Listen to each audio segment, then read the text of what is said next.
ভালোবাসা আল্লাহর পক্ষ থেকে আসে। কখন আসবে? যখন আপনি হালালের উপর থাকবেন, যখন আপনি বিয়ে করবেন হালালভাবে।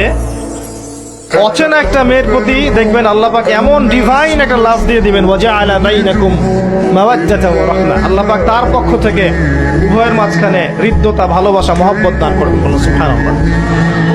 যে আপনাকে মহব্বত করবে সেই আপনাকে শাসন করবে, যে আপনাকে মহব্বত করে সেই কিন্তু আপনাকে শাসন করবে। যার আপনার ব্যাপারে কোনো কেয়ার নাই সে কিন্তু আপনাকে শাসন করতে আসবে না। আপনি কোথায় যান তার তো কোনো যায় আসবে না।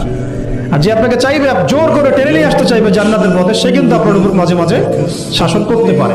ওই অধিকারটুকু দিতে হবে। আমি আমার ওয়াইফকে ভালোবাসি, তার মানে কি আমি তার ইজ্জতের জিম্মাদার। তার দিকে চোখ তুলে কেউ খারাপ চোখে তাকাতে পারবে না। ভালোবাসি আমি তাকে, সে আমার। আমি তাকে অন্যের সামনে শো করতে পারবো না, সে আমার। ভালোবাসা মানে আমি তাকে বিশ্বাস করি। সত্যিকারের ভালোবাসা মানে হচ্ছে দায়িত্ব, রেসপন্সিবিলিটি, বিশ্বাস। ভালোবাসার মানুষ ভালো থাকে এটা চাওয়া, তার উপর আমার জিম্মেদারি আছে তাকে ভালো রাখা। ভালোবাসা মানে কি? স্বার্থ ত্যাগ করে তার স্বার্থ দেখা।